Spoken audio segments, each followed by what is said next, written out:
Well, welcome to True Glue Talks. Thanks for being on here, Aaron. For having me, man. I'm excited. From the Armchair Explorer, you started it yourself, Yep. and Myself, I'm a one-man show over here. So yeah, just producing it, hosting it. Yeah, it's been a lot of fun. when did you start it?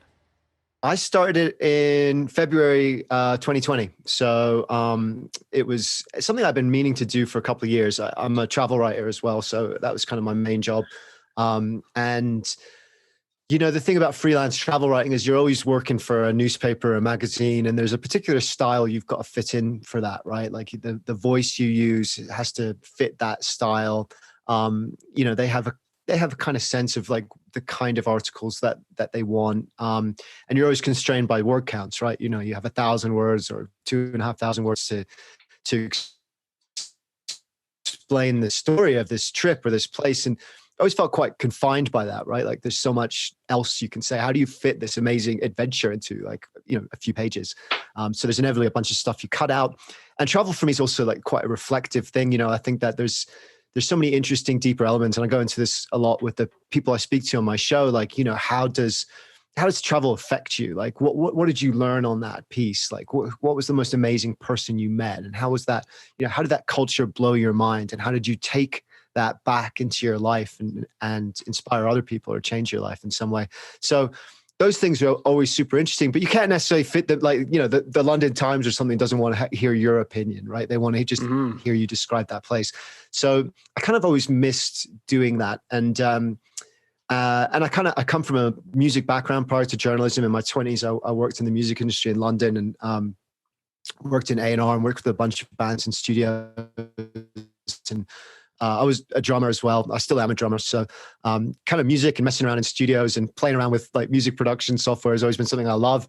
And I don't know why it took me so long to kind of join those two passions together and be like, oh my God, why don't I just tell these incredible adventure stories I love telling and inspire people with destinations around the world, but do it with audio and combine music to it. And I guess what the initial sort of vision for it was, I love shows like Radio Lab, for example, which combines, telling stories about science and society, but really infusing those stories with music and soundtracks in order to kind of heighten the emotional experience, like a film or a movie would do, right? Like that had these sound beds underneath, just add this other layer, this textural layer. And music is such a kind of subconscious element, right? So I think it affects us in a different way. And if you can tell stories that kind of reach that front part of your brain, but at the same time hit people with that more kind of gut, instinctual, emotional part of your brain with the music, and you get that combination right, then it becomes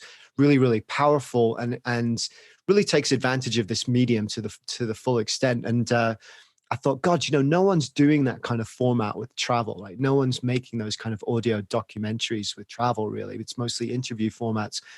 Which are great, if you get a good guest and a good interviewer, they're super interesting. But yeah, I wanted to do something different. I wanted to try something different, and that was the inspiration for it. And are you writing your own music for the podcast? No, I wish. I've done quite a few episodes where I've worked with another producer that I used to work with in London. His kind of artist name is The Sweet Chap. You can check him out on Spotify or wherever. But for his kind of music composition for films and documentary, he goes under LID, which is Life and Development, and he does all this kind of crazy left field electronica music, which I just think works amazingly well for this, and it works great for sort of films and documentaries too, because it's very original. And I didn't want to do stuff like that was, okay, doing a story about Africa, I'm going to have loads of traditional African music. I think that's sort of too obvious, right? So I wanted to do more contemporary music, generally sort of ambient, minimal electronica. You can't be too busy, right, with a soundtrack. It's the person telling the story has to still be the star of the story. And so oftentimes you have to choose music that sits in the background and doesn't conflict with that vocal, doesn't demand too much attention from the listener, just kind of sits in the background. So I've done stuff with him and with another guy called Ladler, who is a really cool up and coming producer around me, who makes hilarious videos videos. You got to go check him out. He makes these kind of music inspired videos that they'll crack you up, and a couple other people. So I like working with musicians like that. But I also do a lot of the sound design myself because it's a big ask sometimes to go to a composer and ask them to compose a soundtrack to that. That's a lot of work. And I found also that I really wanted more control. Like, I actually script everything myself, but I have a vision for how that music might work with it, with that script. And it's great to get other people's opinions. I really love like working with people, and I think bouncing ideas off people, you get a lot of great stuff. But I kind of wanted that precision too. So I use a sound library called Epidemic Sounds, which the really cool thing about that, they have really great producers, they're really high quality. But the really cool thing about that is that you can download all the stems for each track. So you don't just download the track as a whole. You download the synth, the kind of melody, the guitar, the drums, like all these different parts to a song. And then what I tend to do is I very rarely use the full song. I'll just like pull out, a synth part, and then I might layer it with some little drums in a different way. So you can do your own arrangements, and you can pull out different elements of the song and use it quite precisely. And for me, in some ways, that's the most fun part. That's when the episode kind of comes alive. And so I love doing it. So I do a lot of it now. I've just started my own video editing, and it's awful empty when there's not music. Yeah.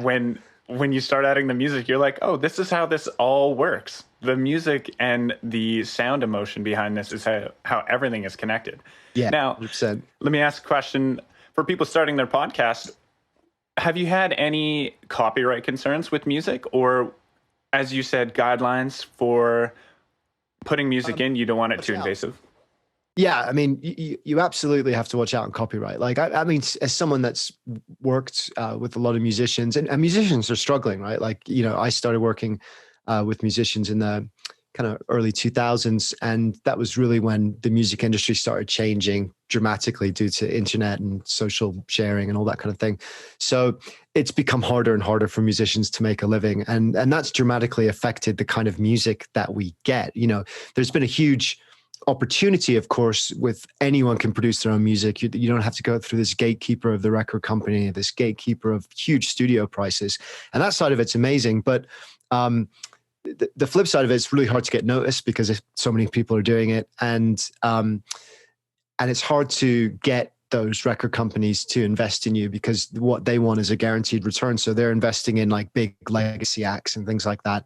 And so, or pop acts, you're getting a ton of these kind of in and out pop acts rather than, true artists being invested in for 2, 3, 4 albums. So I know that musicians are struggling and I want to support them. So I always pay the musicians I work with. And I think that's really important.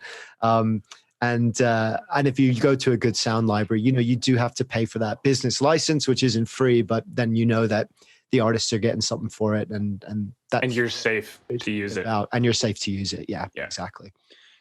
Keeping it not too invasive of the podcast, but warming the effects and the emotions is how you use it, and is a beautiful way to be used. Now, this is a big question, but how do you make a podcast? How do you start? Well, that's a great question. So I said that I was like, I wanted to do this show with music, and I looked at Radio Lab, and I couldn't understand why no one was doing this travel podcasts with music. And then I made my first couple, and I was like, aha, that's why no one's doing it with music, because it takes so long. It's a huge process. It's a huge production. I mean, every episode I do probably takes me between 30 and 40 hours to. How many episodes do you have? I have I just put out my 30th episode. Yeah, just in the last year. Yeah, so yeah, it's a lot of work. So you're full time. I work on a 2-week cycle. Full time, but yeah, just like any creative person, juggling a lot of other full-time things. But it is pretty much a full-time job, or it could be. And it's a lot of work. You got to love it. You really got to love it. You got to love the story. I mean, I really enjoy interviewing these people, meeting these amazing people, hearing their story. I They're amazing people. Like the list you. is Yeah, I've been the list is insane. lucky, Have you done like super lucky, and groundbreaking trip like this? These trips are have a top of the line. I know it's made me want to do. I mean, I've done a lot of traveling. I've been very lucky to do a lot of traveling. But when you're a travel writer, um, you go away for a couple of weeks, 2 or 3 weeks, or a week here and there, and you get to go to lots of different places by doing that. But yeah, man, it's made me want to like just throw it all in, pack it all in, and go off on this like a huge, crazy adventure. Like I just did this story about this explorer Mario Rigby, who did exactly that. He was kind of lost. He was turning 30. He was felt really lost in his life. He'd done a string of jobs that he kind of hated, didn't know what he was going to do, and so he decided to walk the entire length of Africa. He flew to Cape Town, started walking up the east coast of Africa, and went through South Africa. Yeah, this is right on the top here. Crossing Africa, a 7,500-mile trek. 7,500 miles. It took him 2.5 years. I mean, that's insane. I would love to do something like that, but I don't have 2.5 years to spare just now to do that. But we need you making these beautiful podcasts. Thank you. I guess that's my contribution to it. But I love that you can do those crazy things too, right? I love that it's possible to do that. And one of the things I guess we talk about a lot is how you can get stuck in these boxes where you think the path of your life is very prescribed, right? Like the path of your life is go to school, go to college, get a job, work your way up the career ladder, have kids. And that's the path most people take. And if that suits you and if that's what you want to do, that's great. But for a lot of people that maybe don't know what that career they want is, or the career they have isn't the most meaningful part of their life, it can be really empowering to realize that you don't have to take that path just because everyone else is doing it. You can pack it all in and walk Africa. There's another guy, Dan Grech, who did the same thing. He saved up for a year, and then he drove from Alaska to the southern tip of Argentina, and he took like 2.5 years doing that with that year's money he saved. So he worked really hard for a year, and then he had this kind of almost 3-year adventure doing this epic drive. And he was like, that was the life for me. I did, and then he's back and he works for another year or two. And then he did the same thing around Africa. And now he's doing the same thing, saving up for his next trip. I don't know where it is, but that's his life. That's the life he wants. And it's unconventional. But I think listening to those stories, sometimes it just makes you think, God, I can do that too. I can break out of this box if this box isn't the right fit for me. It's very intimidating for some people, I think. Yeah. I'm not sure. I think it's liberating. It is, and actually this episode I'm working on right now is with this guy, Mike Corey, and teaser. Teaser. Yes. Like, oops, I've dropped another plug here. Sorry about that, mate. It'll probably be out before this. Yeah. But what's interesting about his story is that he's a BBC kind of travel presenter and YouTube guy, but his whole thing is like having a war on fear. He grew up having all these phobias. He was terrified of public speaking. He was terrified of, meeting people. He was incredibly terrified of traveling. And then at some point of his life, because of that fear, he decided to just head on confront it. And he did this big solo trip to Indonesia. And he realized that a lot of those fears he had weren't really his fears. They were fears he inherited from his culture and the people around him. And when he actually started living through what he was afraid of, he realized it wasn't that bad. And now he kind of makes all these amazing little videos about doing crazy things, like just when I was doing a story about him going into the jungle and doing some kind of frog poison medicine, but it's crazy stuff that he's nervous about doing, but through that experience kind of overcomes that. So yeah, I would say that these things are scary, and maybe that's part of the point of it, Yep. Hey, so you felt a large drive to, and there's an audience available for people doing amazing adventures, and maybe you ran into these people along the way, or they're just people you respect yourself. So you're bringing on the daunting task of representing someone amazing and doing a great job of showing it. Is the idea. Now, how do you line them up for an interview? I guess I'm lucky in the sense that I'm quite well established before I started this podcast in the travel industry. So I was able to connect with a lot of people through that. But a lot of times I just kind of put it out there, you know, and some of the bigger people you've got to be lucky to get. But you know, if you're aware how the media works, how journalism works, and I can share some of this stuff later, which I think is a really key promotional tool for. We'll get into it now. Yeah, man. So the key with journalism and getting articles published as a freelancer, or how editors think, is it's really all about topicality, right? It's all about the why now. You know, articles are usually split into the hook of an article and the angle that you take of that article. And the hook of the article is, why should I publish this article now? Why is it relevant now? If I could have published it a year ago, or if I can publish it a year from now and it's the same piece, it's not particularly relevant now. There's no immediate hook to it. And the hook is really, really important. And then the angle, of course, is like the story that you tell off of that hook, right? So it's how you tell that story, like what aspect of that story you tell. But coming up with good ideas is more important. If you want to be a freelance writer, for example, coming up with good ideas and the ability to know what a good idea is and how to generate those ideas is actually more important than being a good writer, because writers that have good ideas will always get published. But bad writers, or I'd say average writers that have good ideas will get published more than amazing writers that have terrible ideas. And so I think when it comes to podcasting, you should think of it in terms of that a little bit too. You should think about like, or even going to getting guests, I guess, as a first thing, which is what we were talking about. You know, if you want to go and get, you know, Ed Stafford or someone like that, who's quite a well-known explorer, and you just hit him up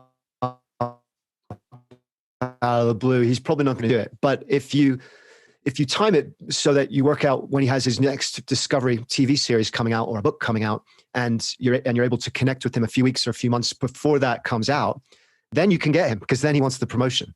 And that's what it's really all about. It's about looking ahead in the future and seeing what these people are doing and what they have coming up, and kind of noting that in your diary, and then making sure that you approach them, you know, 2 or 3 months before that, ideally. But even if you still have a few weeks left, approaching them with that, and then they're likely to do it, but you're also likely to be able to utilize that interview to get additional coverage, which is of value to them because they do this interview and they get to appear in your podcast, but then they also get the article you wrote about it for this magazine or this website or whatever. So you can offer them additional value to doing that interview. And then of course it's an incredibly valuable episode to you, because not only do you have this bigger guest, but you also have another means to promote that episode, because the hook for that story, that why now, is really strong. You know, if Ed Stafford's new series is coming out, it's really relevant to a lot of publications, to a lot of editors, to do a story about Ed Stafford, to do a story about that new series. And so if you can pick your episodes like that, and we're talking about travel, but this works across every field, right? Like science journalism works by writing articles about new discoveries as they're published in a journal. And they're not writing stories about new discoveries that were published last year. You'll never get that story published. The story that you'll get published is the new discovery that's coming out a month from now, the new discovery that's coming out now. And so you have to be on the crest of that wave. That's the whole game. And, you know, business is the same, right? Like, business podcasts, if there's something not immediately was relevant with such an obvious hook as that, but sometimes you can look for things in the news or topical things that are happening around the news that you could hang other stories off of. For example, like, a couple of years ago, it was the 50th anniversary of the moon landing. Huge story, right? Every media in the world is going to be trying to find as many original, cool stories about that as possible.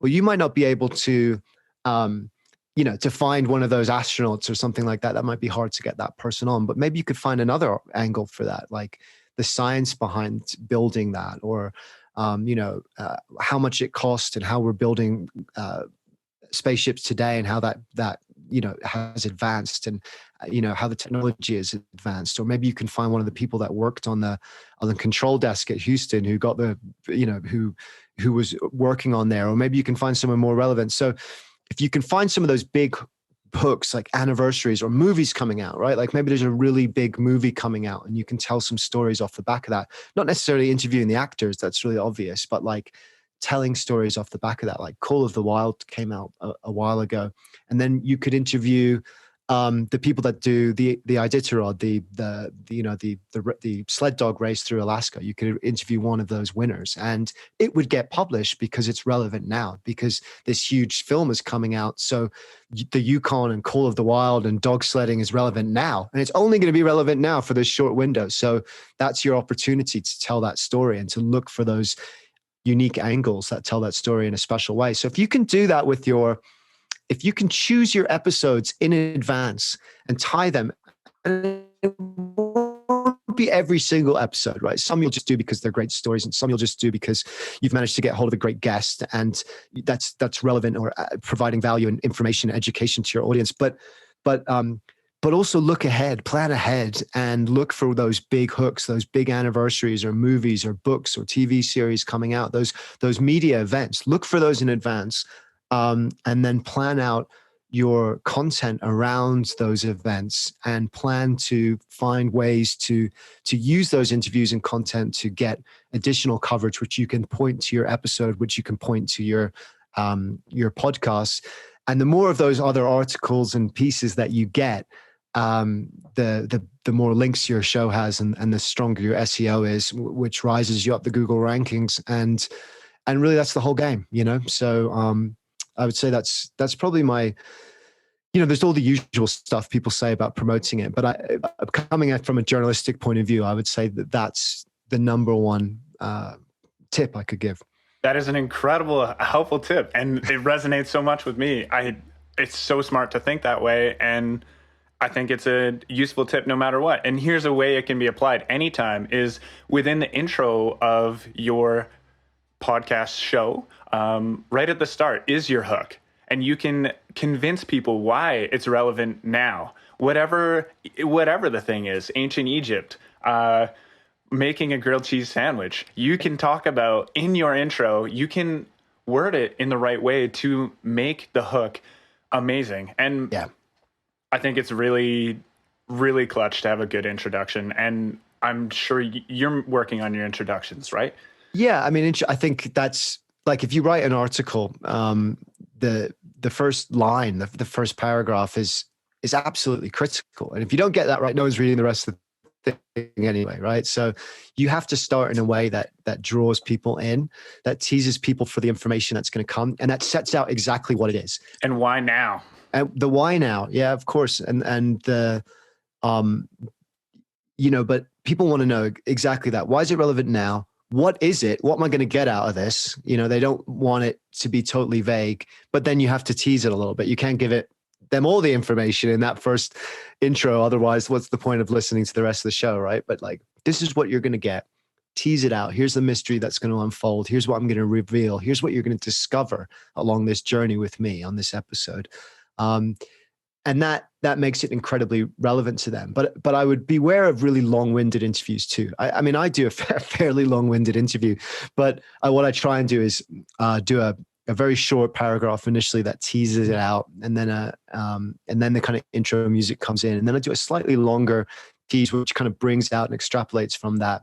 And then I have to do some promotional bits, right? These guests are coming on. It's an exchange. They're coming on for the promotion. So I have to do that.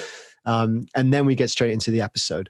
And that promotional bit is just as key, right? You're not going to, it's a trade, right? I will give you my time for this interview, but the trade-off is you're going to help promote my thing. And so, you have to offer that. And I think listeners are generally aware of that. If you're choosing the right sorts of guests and the right sorts of people, that is relevant information to them. So that's okay to do. But yeah, start with that hook and make sure you draw people in, because if you don't do that right, they're not listening or reading anyway. Yeah. Perfect. Great starting info there. And that can fit in the intro. And how about what kind of gear are you using, or just an idea of what basic gear people need for a podcast?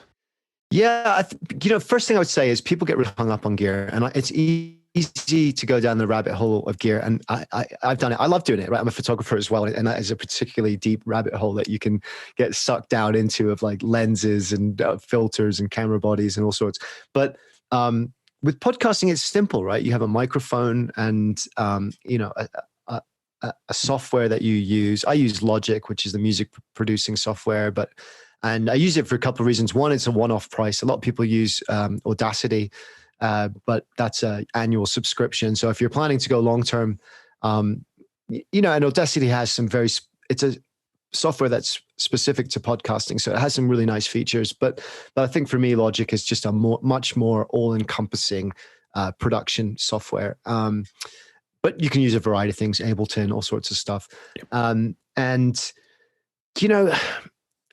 I don't have a good mic. I really want to upgrade my mic. I don't have an expensive mic. I spent like $100 something, $20 or something on this microphone. But what I do is, where I am now, I'm in my office. But when I record, I actually have this like really small walk-in wardrobe, and I cover it in sheets. I hang sheets everywhere, all around it and on top. So I'm completely covered in this soft environment. And the recording environment you use, and because of that, I get a really good sound, even though it's a cheap mic. But if you were to go with a really good mic in a really bad environment, I'd probably still get a much better sound than you, because the room in which you record is as important or more important than the mic you use. You can't have hard surfaces. You don't want lots of windows. You don't want lots of corners, because what happens is the sound just bumps off all of those things, creates a ton of echo and a really kind of harsh sound. So what you want is soft surfaces, a smallish environment, not too small because that makes your voice really kind of small and contained, but a smallish environment, like a kind of walk-in wardrobe or a small room, and then cover it in soft furnishings. Famously, what's his name from This American Life, one of the biggest podcasts ever, when the quarantine happened, I mean, obviously they have a Ira Glass. When they have huge professional studios and teams of dozens of people working for them. But when coronavirus hit and they were on quarantine, there's this really famous photo of Ira Glass in his cupboard, like where he hangs his jacket and stuff as people walk in. And he's in his cupboard with his laptop and his microphone, with clothes surrounding him on all sides, because that is the best place to get sound. And Ira Glass knows exactly what he's doing. And so I would aim to do something like that. Don't spend a ton of money. Use a pop filter. Pop filters are really important, because otherwise you get that plosive sound when you say P's and T's.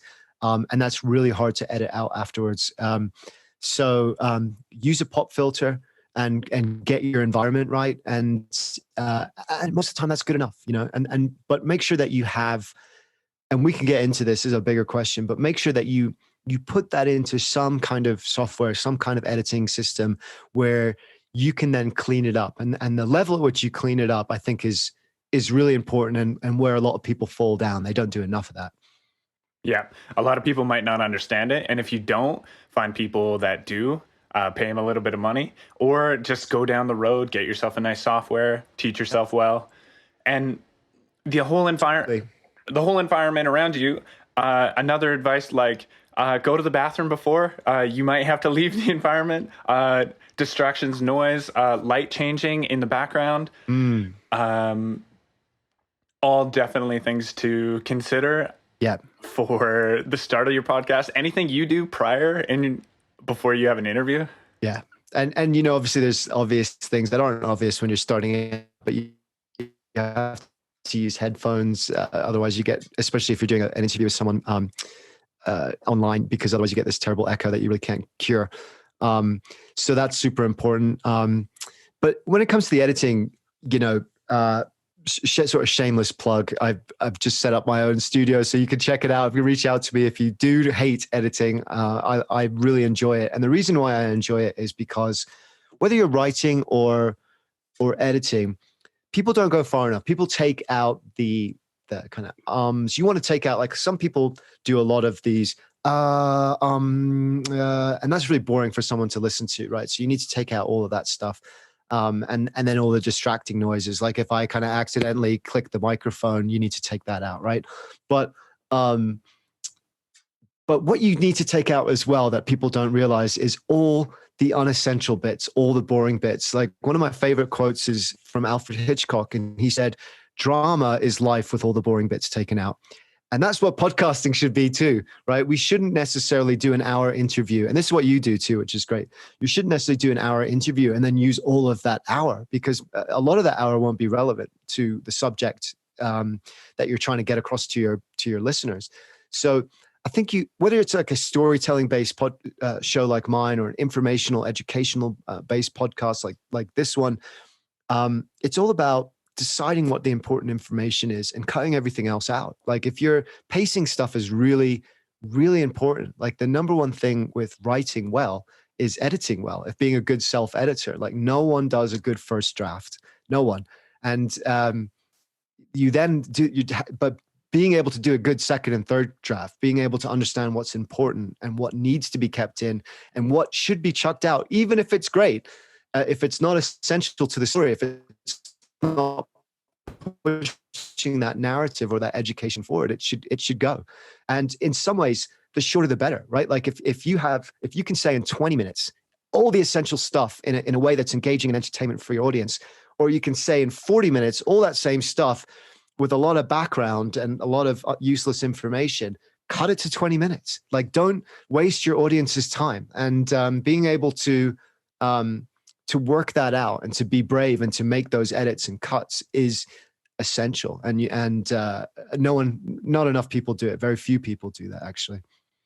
So you're never going to be perfect at it when you start, people, and you don't stress too much on it. Just keep working forward and watch how your show progresses. Mm-hmm. And be ready before you even have your interviews. We were talking about space, talking about audio, having a good microphone. This is going to get your sounds recorded well, but in the physical space, no distractions, and have a professional environment for your guest. Be ready to launch everything. Let them know exactly what you're up to, questions you're going to be talking about, what the trade is, clarity. A lot of communication is really good.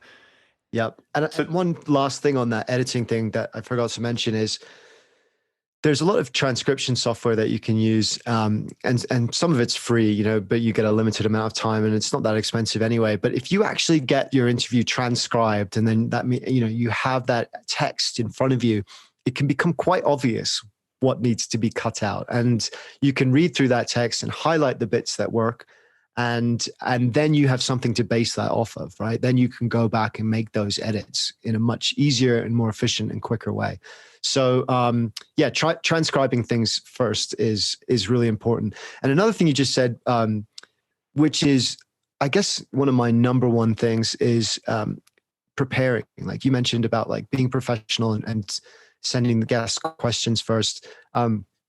Preparing is my number one thing, because you could be like I'm a football guy, as in English football. I'm not a huge American football guy, but there's this famous quarterback called Peyton Manning who used to play here for the Denver Broncos. And I always remember this thing he said on an interview I heard, which is, no one's ever going to out prepare me. Like, this is a Hall of Fame quarterback, right? He said, I'm not the most talented quarterback. I'm not the quickest. I don't throw the ball the best, but I'm the most prepared. And the reason why I'm the most prepared is because that is the one thing that's in my control. No one is going to out prepare me, because I know if I put the time in and I prepare as well as I possibly can, then I'm giving myself the best shot at success. And you might not have the most experience. You might not have all the knowledge yet. You might not have, you might still have things to learn about public speaking or speaking into a microphone. But the one thing you can control is that you prepare the best. Like, by listening to this and watching this, that's part of that preparation, right? You're learning, you're studying the craft, and that's essential, and that's part of it. But also, before each guest, like, to do a good interview technique begins with being well prepared. And so that's another big tip for me, is like, be prepared, prepare as hard as you can, do the research up front, and that's how you get a great interview. Yep. No one can stop you from the preparation you do. And that's entirely your own relationship. It can bring confidence up when you're interviewing someone big and you are nervous about. But if you've prepared and put 100% into that, or 99, you're you're getting yourself very Mm. you've done all the background. You're fine. You're right there in it, and you're absolutely ready for the situation. So where are we now? We usually the intro may be done after the show because you know what is involved in it. We have a physical space that is quiet. We have our microphones. Spend $100 or up. You will upgrade your microphone quality by 3 times, 5 times fold, and that is high enough as long as your room quality is good. Audio, video, respect to the guests preparing, have a great chat. What about after sealing the deal, editing? We're talking about that. Now we have an edited product. Do you work with artists for artwork, or do you have what's your next steps after here? Yeah, and just the other thing to add to the interview thing is listen, be a good listener and be curious. That's really important. Like the worst interviews are you have 10 questions, you ask question 1, they answer, then you ask question 2. That's a bad interview, right? A good interview is flows. A good interview becomes like a conversation. And that works by being a good listener and by being curious by the things that you hear and being and inquiring after them. And that so if you're well prepared, you can do that. If you're not well prepared, you're terrified about what your next question is going to be, and you spend the whole time that they're answering thinking, what the hell am I going to say next? So yeah, that's my other technique is be prepared and then be a good listener. Listen to what they're saying and just vibe off it. You just be with someone. But yeah, so artwork, I get someone to do your logo for you. Logo is super important. That's the thing that makes you stand out in a very crowded field. That's the one thing people see, and they make a lot of judgments off that consciously and unconsciously, right? So a good logo that's not too busy, that says something about what your show is in a cool way. And a lot of people put themselves on it, and that's fine. But I think that oftentimes they're copying what celebrities podcasters are doing, and those celebrity podcasters are putting themselves on it because that's the best way for them to sell their podcast.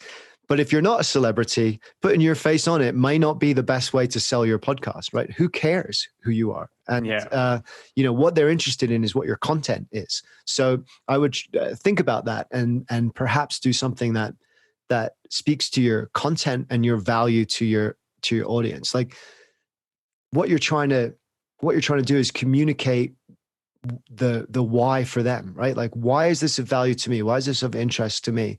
And if you can do that with an image, or if you can suggest that with an image, then that's great. But don't do too much text either, right? These things appear really, really small on people's phones. So if you put a load of text in, no one's going to be able to read that, and it's going to look too busy, and they're just going to skim over it. So find something simple and representative of what you do and why it's of value to them. And then I always try and do like a poster for each episode that I put out. And I just use Canva. I think everyone uses Canva now for these sorts of things. I mean, I can't afford to have a designer do everything. I paid for the designer to do the logo because that's a forever thing. But Canva, if you're not familiar, is just a website where you can basically just drag and drop all sorts of different stuff. It makes design really intuitive and easy and kind of fun to play around with. So I always get images from my guests. I post some of my own images too. But I try and do a poster, which is kind of almost like you would do a movie poster. I try and put that out, and that's pretty easy to put together, but valuable. And then you can send that to your guests as, hey, if you want to share this, here's some cool content you could put up. And oftentimes they'll do an Instagram story on that, or share it on Facebook or whatever. And then the other piece of content that I do, which is kind of tied to artwork, is I try and do these audiograms, which are like short audio clips from the episode. So they're almost like like a movie trailer, right? And so it's like don't do more than 30 seconds, and just choose 30 seconds where that guest says something awesome, something funny, something valuable. And then I put some artwork to that. And that might just be like a changing slideshow of images, or it might be a single image with with some text that says what it is. I quite often do subtitles because a lot of times people are scrolling without their sound up, with their sound off. So they want to be able to read it as well. And that does take a little bit more time, but it's a really engaging piece of content, and a way for people to, get a taste of your podcast in a visual format. And that's very, very valuable. That's an advertising technique that you're doing there. Maybe for Yeah, I guess Instagram. Promotional material. Yeah. I mean, I was trying for each episode I'll put together. So I do every 2 weeks. So for each episode, I'll try and put together like 2 weeks worth of content that I'm going to put out day by day. Then I just schedule it in advance. That's the idea. I don't always get, that sometimes gets missed out, but the ideal plan, I think, is to gather that content together, to put some great content that promotes your episode every day for that week or that 2 weeks or whatever it is. Schedule it in advance. You don't have to think about it again. And then you're free up to do so. And then your promotions rolling out on social media, and then you're free to do other things like engaging with that community on social media and trying to grow your audience that way. But by no means, I'm a bit of a social media dinosaur. I've been pulled into this kicking and screaming. There's a part of me that's a bit of a Luddite and just wants to like go for a hike and not look at my phone for a week. No doubt, you're a traveler. This is not what you want to do. It doesn't feel super warm in your heart, but no, it doesn't. But then it's nice to, I think in this day and age, the thing is that, it used to be that you would watch a TV show or you would whatever, listen to music, and there would be a sort of barrier between you and that the people in that show or in that band or whatever. And now that barrier is completely gone. People want that direct connection with you as a podcast host, or you as a producer. They want to be able to connect with you. And if you don't provide that, I think that you're limiting your chances of building an audience. Like Pat Flynn, very famous podcaster, who talks about, he's a business podcaster, but he talks a lot about, he has a very, very successful show, and he sometimes talks about what he does with that. And it's all about building your tribe, the people that really care about what you do. And, to build that tribe, what you need are, like, he calls them super fans. I don't know if I like that term, but it's the people that really get what you do and get you, and are, you've got a relationship with them almost. Like they believe in what you do. They like you. They're going to listen to every episode. And once you get a few of those are the people that are spreading the word. Those are the people that are doing the word of mouth. So, and the way you get those super fans is not just by producing really great content. It's by producing really great content. And then when they try and engage with you, you engage back. Like if someone sends me an email or signs up to my newsletter, I always take the time to respond personally to that. Because most of the time, if I sign up to someone's email list, I get sent a bunch of marketing emails that are automated, and I just switch it off because I think, you know what? I don't want to be shoved into your marketing funnel, right? Like I know what this is. And so it means a lot to me if someone connects with me in my show. And I feel like even if it's just a couple lines, it deserves a personal response. It deserves a genuine thank you. And you can do that, through email if that's how they get through to you, but you can also do that through social media. And I think that's how most people do it now. And that's why it's important to be a part of it. Amazing. And here's a big topic that's probably going to light people's eyes up. Money. How do you make money? Oh my God. Well, this is the $1 million question, quite literally, isn't it? Like, if you're not Joe Rogan, how the hell do you do it? And it's hard. And I guess the first thing I'd say, and this is what everyone says, it's okay to have a long-term view that your podcast will be a business. And that's fine. I think a lot of people get into it for that. That's normal. But that shouldn't be the only reason. Like if the only reason that you're doing your podcast is to make money, there are easier ways to make money. And I just don't think it'll be a success because of that. Because what you have to really care about is your message, and your audience and your content. It has to mean something to you, what you're putting out there in the world. That has to be important for its own sake. Like if you didn't make any money, but you did this episode and communicated this idea that was important to you and resonated with maybe just one other person and sparked an idea in them or changed their life in a small way. If that was enough, if you would still do it for that one person, then you're doing the show for the right reasons, and you'll have the passion to keep going and to keep building an audience. So I think that's the number one thing. Don't do it for money. But having said that, um, you know, it, I think the reality is you have to get to a certain level before it makes any sense whatsoever. I mean, I don't know if you want me to go into the ins and outs of what you can charge sponsors and that kind of thing, but Well, let's talk about getting. I guess you can reach out to sponsors, or they may reach out to you if you're lucky, and it may be a good deal. This is there's monetizing through online programs through Spotify or YouTube, monetizing online. But there's also what seems to work well is direct contact with businesses and advertising a product that you respect and love, just like you should be loving your podcast. You should love what you're trying to sell. The people who love you probably will very much listen to what you have to say about a product that you do stand for. Mm-hmm.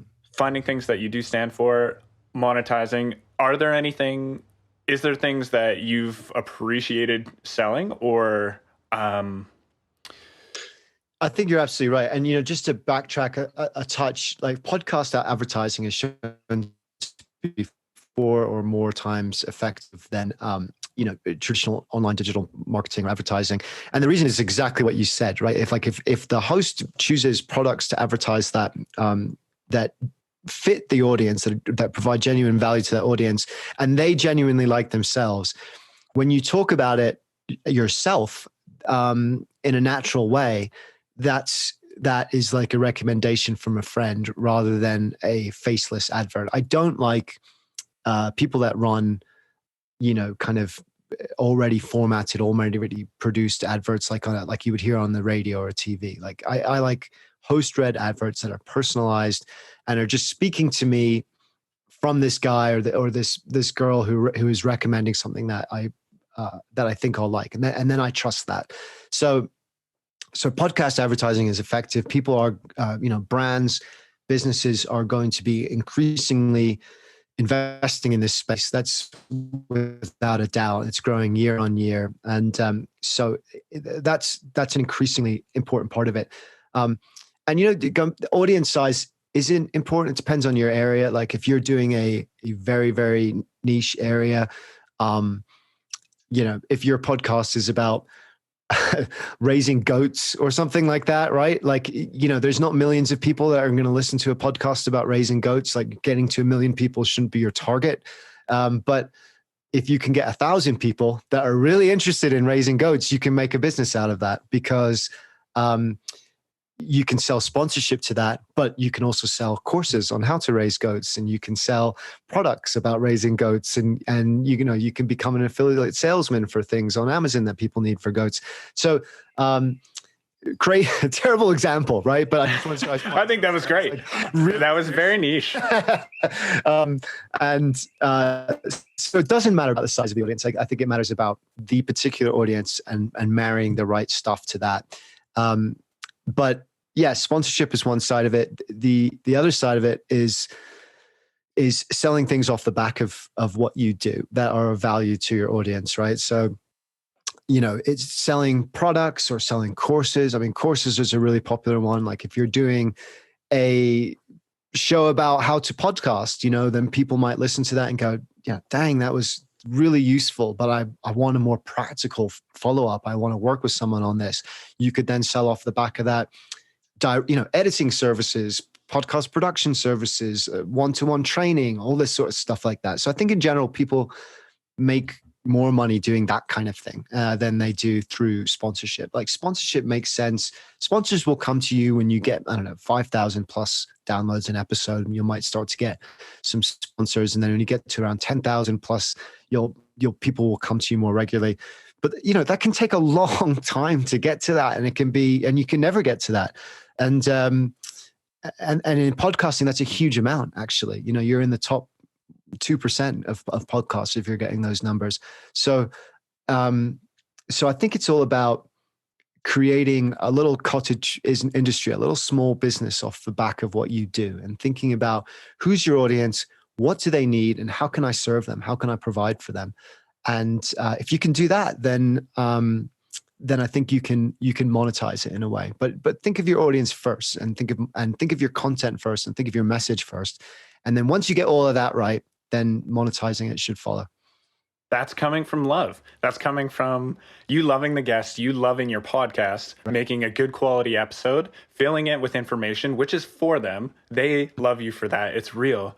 And the products that you have are actually for them in the end. Yeah. Monetization, money is going to come to you as long as you have love and put it out in the universe. It may arrive on your doorstep initially if you trick people into it, but it won't be sustainable. Yeah. Putting yourself in a good place. And, just a shout out, a company that I've worked with called Pod Divvy. So I love this company because what they do is they gather together networks of smaller and medium-sized podcasts. Like if you're a big podcast, then, you can get asked to join these larger networks, and those networks, band together to sort of attract really, really big advertisers like, Coca-Cola or whatever, like someone that would never even look at you unless you had millions and millions of downloads, right? So they can band together to do that. But if you're a smaller to medium size show, this company Pod Divvy is really cool because it bands together, dozens of these smaller to medium sized shows to create, in the travel sphere, for example, they've got, I think about coming up to 20 podcasts now that on their own aren't that big, but together they create something like 250 to 500,000 downloads a month. And suddenly that's worth it for an advertiser. And that advertiser can then book those 500,000 downloads a month and everyone gets a share of it. So looking for stuff like that can be a really good way if you're a smaller to medium sized show to start attracting sponsors and get advertising. And you know what, even if that just covers your costs, right? Even if that just covers like your hosting costs and some other stuff like that, start there and then build from there. But always be aware as well. Like I didn't do any sponsorship for like 9 months because for me, it was all about building the audience. And if you can build an audience, then you can find ways to monetize that. But if you don't have an audience because you've shoved a ton of adverts into your podcast that are irrelevant and annoying, you'll never get there anyway. So build the audience first and then look to monetize it after that. Right. Unreal. Yeah, we're getting really good ground here and a lot of great info. You're welcome, everybody. And yeah, these are really awesome tips for monetizing and just following your passion, being genuinely interested in all the things from start to finish. It sounds like we both put as much work in it as we can through artwork. Your ideas with advertising, super advantageous. So if you had a friend approach you, great friend, you love the guy or girl, wanted to start a podcast, what would be the first sentence you would say? Hey, I want to start a podcast. This is me, Why? the girl. Yeah. You're the girl. Okay, like, hey. I guess, the obvious one is why. Like, what do you want to say? Like, what? Like, can you get it? First of all, from you as a personal level, what is it you want to communicate? What is it you want to say? And then also, like, what's your elevator pitch to your audience, right? So for me, it was the world's greatest adventurers tell their best story from the road. Like, you have to have a sentence that says what it is, right? And but that comes after the why. Like, what, it goes back to the message. It goes back to your passion and your creativity. And I would say, look at your competition. Like look who else is doing it in your sphere. Look how many Raising Goats podcasts there are, and can you do it differently, right? Like, I think that having a passion and putting it out there for its own sake is enough. Like, if this is fun to you, if you love this and you're just doing it for fun and you want to put the message out there, great, wonderful. Everyone should have a hobby that they're passionate about, right? But if you want to do something that you're hoping to grow and take more seriously and you're committed to for a number of years, I would do that prep work, right? I would do that research in advance and see what all my competitors are doing. What are the shows I admire doing and why do I admire them? What are my competitors doing and what don't I like about it? What annoys me about that? What do I think I could do better? And I would almost create a spreadsheet, like, or just some notes about this. And through that, work out, properly study it, work it out, listen to a ton of stuff. And I did this before I started my show, and work out where your gap is. Where is the gap in the market and how can you do it differently? And then begin that podcast with that vision absolutely clear. That vision has to be aligned with your interests and your passions. It has to be aligned with that message that you're putting out to the world. But that vision also, there also has to be an opportunity with that vision. If 100 people are already doing that vision, and those 100 people have been doing it for 10 years and they've got millions of downloads, it's going to be really, really hard for you to break in. But if you can find that area that no one's doing it, or that you can do better, then you have a chance. You have a good chance. So study, do your prep work, find out your why, find out how you're going to communicate that to people, and find out where the gap in the market is, and then go for it. Awesome. And this is coming from an established podcast, and you're moving your way up. So we got all the way to monetizing, and you may involve that in your show as well as the advertisements. But who are you distributing with? This is, how do you get your podcast out there, the finished product with the advertisements that you love and admire? Yeah, and I should say about advertising as well, there's a lot of other companies in Pod Divi that will source adverts for you and sponsorship for you. And of course, you have to give them a cut for that. So, that can be relatively easy if you want to go that way. But hosting a podcast is easy. There is absolutely nothing technical about it. There's great services out there. I use Buzzsprout, and I chose that because they're so easy. The interface is so user-friendly. And if you're not the most technical person, or you don't want to spend a lot of time learning a software, learning that language and how to use it, this is like drag and drop, right? Like, upload your episode, you get what's called an RSS feed, which is what you need to send to these directories, but you don't have to do any of that. Like, you just upload your episode, they give you the RSS feed, and you click on Apple Podcasts, you click on Google Podcasts, you click on Amazon, Stitcher, and all the others, and they automatically send it off, and then you just get notified when it's approved. I would send it off in advance though, right? Like, Apple can take 2 or 3 weeks sometimes to approve it. And Apple is still the biggest market, although Spotify is like hot on their heels. But it can take a while to approve it. So don't wait until like, okay, I'm going to launch on Monday and it's Sunday night and I'm going to distribute it. It's like, I'm going to load everything up. I'm going to press the button, but I'm not going to publish it for like two weeks or so that you have that time built in. But it's super easy. Like, people are daunted by this. It seems really technical, but there are businesses out there that will do it for you, and for very little money, for like $12 a month or so. So, but I think there are ways you can do it yourself. I have no idea how to do that, and I wouldn't necessarily recommend it unless you're, a web designer or someone that really understands that stuff. So what we're talking about, people, is getting your finished product up. You have images probably on Buzzsprout. You can just drag and drop. You select the image that goes with it. You add a description. And after the process of having an RSS feed, the RSS feed you give to Spotify, to Apple, to Google. This feed constantly reminds, if you add anything to Buzzsprout, it will send automatically to all these distributors. And this is how you get your podcast onto the professional services. Off the top of my mind, Apple and Spotify. Yeah, and those are the ones. There is a new distributing program that Spotify has started, which is called Anchor, and it is free. And it also drag and drop and user friendly. I'm not sure what the bite is. I'm not sure why, what's up their sleeve for having this. Yeah, there'll be. I don't know either. I haven't checked. I've heard of it. I haven't checked it out. But there'll be add-ons that you can buy, right? Like, you can only, like, all of them do a free subscription service. But if they may say, like, Buzzsprout is free, but they'll only hold your episode up there for 2 months, and then it comes down again. So you have to pay, right? Like, and I'm sure Anchor will do something similar. I don't know. I can't speak to that, but that's part of the investment of it, right? You got to buy the mic, you got to buy the software, you got to buy the pop shield, you got to invest in the hosting company. You probably want to buy Canva or some artwork design thing where you can do stuff like that. You might want to buy like a music subscription service if you're into that, creating that sort of thing.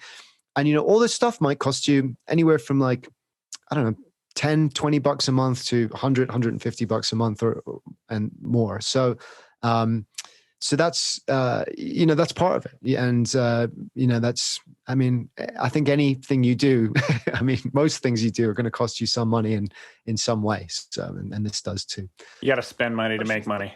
You got to spend money to make money, and you got to spend money to, unfortunately, I mean, I wish we didn't live in this capitalist society sometimes, but you got to spend money to do most things. The other promotional thing we didn't speak about, which is something I discovered when I just started this, really, is Facebook advertising. I don't know if you've got into that at all with your... Only with party promotions, through music promotions and things like that.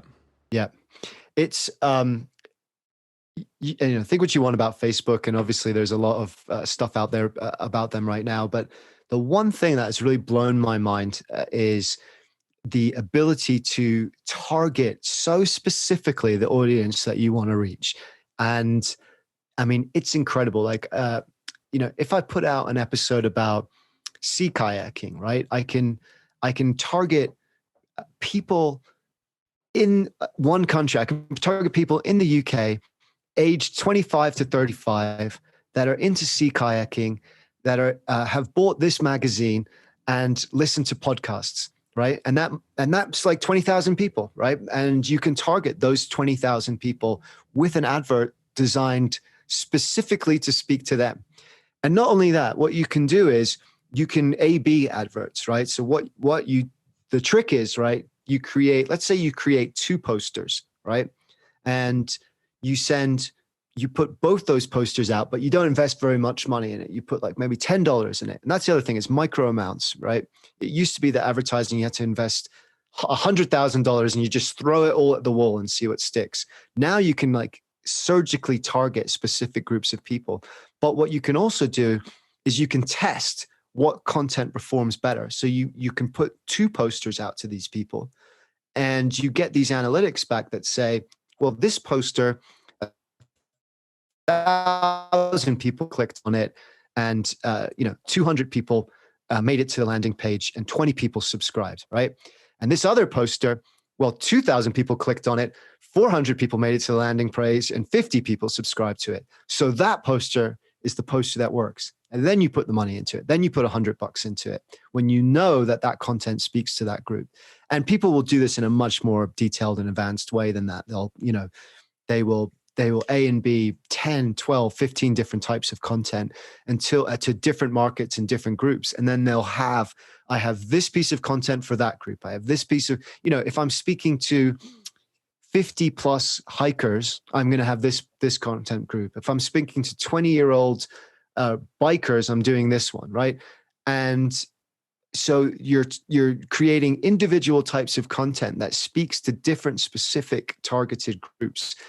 And it can be enormously effective. I mean, it's the evil empire, right? But it's incredible. It's an incredible service, and it's enormously effective. And then if you can tie that with Google Analytics, so that you create a specific landing page on your website, so they'll click this link and it will go to a specific landing page that tells them why they should subscribe to your podcast. Like, you're going to get this. This is what this is going to be about. This is why it's valuable to you, and it's free. All you have to do is click subscribe on Spotify, click subscribe on Apple, and it's yours for free. And then you can measure how many people click on those buttons. So you can look at your campaign and you can say, well, I spent $100 and I got 100 new subscribers. So the new subscribers are costing me $1 a piece. That's a pretty good return in this market, right? But you could do an even better piece of content, and you could get subscribers at 10 cents a piece, or you could do something and get them at $5 a piece. So you can really work out your value of advertising spend, your return on investment, your advertising spend to the amount of subscribers that you get for that. And that's an incredible service, really, that can be very effective. Super powerful service. And it feels weird, but it works really good. And the dark side, but the end product is people are getting more and more of what they actually fit, and what does fit the sea kayakers on 25 to 35. You're hitting the audience that would be interested, and they are interested. Their nature is in it. It's just wild that Facebook did take our information and used it in, well, it was just a great idea. It was just use the information, do well, and that's what they did. Like you say, it's morally there are questionable elements to it, but from the point of view of should Facebook be doing this to all of us? Should they be making money off our eyeballs effectively? And obviously Instagram and all of them do it, but at the same time, that's out in the world now, and it's from the other side, from the side of the advertisers, it's a really incredible service, and you're not selling them anything. You're offering them something that they want and will enjoy for free. So it's very different to saying, hey, come and buy this product you probably don't need for $50, which is what most of those adverts are, right? You're saying, hey, here's an amazing story, or here's an educational thing. It's absolutely free. If you want it, great. If you don't, no worries. And so in some ways that kind of makes it okay. New things just make people's stomach turn. We're just nervous. Yeah, exactly. Now, so you've worked your way up. It's been a year, just over, and you are at what step now? You're progressing to making your own studio? Yeah, is there some details you want to share? Exciting to me is like, obviously when COVID hit, the travel industry tanked, and hopefully it's coming back. It'll come back. It's too big an industry to fail. But so my sort of usual work as a travel writer, dried up to like 10% of what it was. And so I needed to find another way to do stuff. And, about 6 months into making this podcast, I realized that I'd learn a lot. I had this music background anyway, so I kind of knew the studio side of it. And I'd learn a lot about setting up podcasts and marketing podcasts. And so I'm kind of targeting making shows for the travel industry as my primary thing. I'm doing something for Visit Estes Park right now, which is the Rocky Mountain National Park, home of Rocky Mountain. So doing a 6-part series for them and some stuff for some other people. But it could apply to anything. And I guess my unique take on it is about storytelling, right? A lot of people will offer you a service about, hey, I'll clean up your audio and create some show notes for you. And that's great. But if you're interested in going a step beyond that and saying, we'll clean up your audio, but we'll also work with you on how to edit that audio into the precise story that's going to connect with your audience, and help you make that show that's as entertaining, as amazing as possible, help you put a soundtrack underneath that. We can take that all off your plate, or we can work with you on a one-to-one basis, and you can do the creative bits that are fun. So I'm interested in taking it to people that maybe have this idea and this passion and this message, and then helping them find using that experience as a journalist and a writer to really craft compelling audio and compelling stories from that. And that could be any business, any show. And I think it's really great to work with an editor. It's really great to work with another pair of ears, another pair of eyes on something, and to have that experience, to take something that is your core message, your passion, and turn that into something that is truly of value to the listeners that you have and that you want to attract. So I love it. I'm fully invested in it now, and kind of doing it full time. It's an amazing way to tell stories, and I just love messing around with audio and music and stuff like that. So I'm having fun. It's weirdly fun during the process, as long as you're us kind of people working on it yourself. It's just slightly masochistic is what you mean, right? Well, I mean, you're building the magic every step of the way, and you're like, wow, it is increasing, and look at me go, and you get better at it. And the core idea, as long as it's good, the tribe is going to get bigger, the people who want to help you, and you will just grow. And as long as the passion is there, and you don't have to worry, you can just quit anytime you want. If like it ends up going sour, it ruins your life. It's just small investments to meeting people online, or and if you're a business, I would say that this isn't going away. This is taking over radio. It's a better format for that. It's on-demand radio effectively, and it's going to be an increasingly important part of. It's already an important part, but it's going to be an increasingly important part of any business's marketing portfolio or how they attract new business. but it has to be done right. You have to find the right way to do it. And that's the trick, really. And if you can do that and create compelling content, you're going to attract new customers, you're going to attract new listeners, and you're going to spread that message that you're passionate about, which is what it's all about. Aaron, Armchair Explorer, absolutely great info. And I think this is going to be reputably something I can throw up online on its own. It's got tons of information. Going to watch some hits, going to see how it goes. Editing, we're going to get you credited, probably try to see if we can line up some editing for people, as we spoke about before. And I wanted to ask, like, if there was some don'ts. It's really hard to ever say this to someone, like, you can't do something, because you're open to do anything, and it's your style of podcast. And if you don't even want a viewer and it's just trashy and garbage, and you just get a few people that listen because they like the garbage of it. Well, I would say that certain things, like there's different types of garbage, like really bad audio content, that like audio quality that people can't understand or sounds terrible, is bad garbage, right? Like you can improve that very, very easily without hardly any additional investment. And there's sort of no excuse for that, right? Like that's something that you can improve. Like don't just throw that kind of garbage out there. But, in terms of like, if your personality is just kind of shooting the shit and having fun and having a laugh, and that's not necessarily garbage, right? Like that's showcasing your personality. So I do say, like, you've got to be tight. Don't be afraid to put yourself out there at the same time. And like any artistic pursuit, don't try and be perfect. Like accept that your first episode isn't going to be as good as your 10th episode, and your 10th episode isn't going to be as good as your 100th episode. And if it is, you've done something wrong. You haven't learned anything. So just begin. That beginning is the hardest spot. But then once you've begun, you've realized, oh, that wasn't too bad. Just begin. Understand that you're going to get better at it. That's the process for everyone. And keep learning and keep getting better, and keep enjoying it. That's what it's all about. Collaborate as well. Build the tribe. You're not alone. Join us. 100%. We're not overly against each other. We're just trying to get people educated or learn new facts, and people who like the same facts, we can join together to get more of the same facts and feel involved with the community, whether it be it feels like a really, like, the podcasting community is a really supportive community. It's not competitive. Like I'm friends with loads of other travel podcasters, and we're all doing our own thing, and we've all got our own little audience, and it is nice to be part of that tribe, and that's part of the fun of it. 100% agree. So Aaron, anything I can do for you on my end?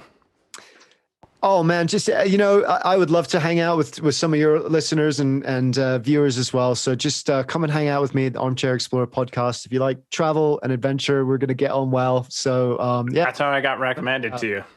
Great. Already. Oh, thanks, man. Yeah, mutual podcast listener. Yeah, exactly. So just come and hang out and drop me a line. The social is at Armchair Explorer podcast. I'm usually on Instagram mostly. So come and hang out. We'll have some fun. Yeah. Awesome. And we're over an hour. It's been extremely informative. I'm brainstorming how I'm going to make this all work. And yeah, I've really enjoyed it, man. And I tell you what, you're a great host as well. I love the way you've summarized everything at every point. I think that's really useful. And, it's been a lot of fun.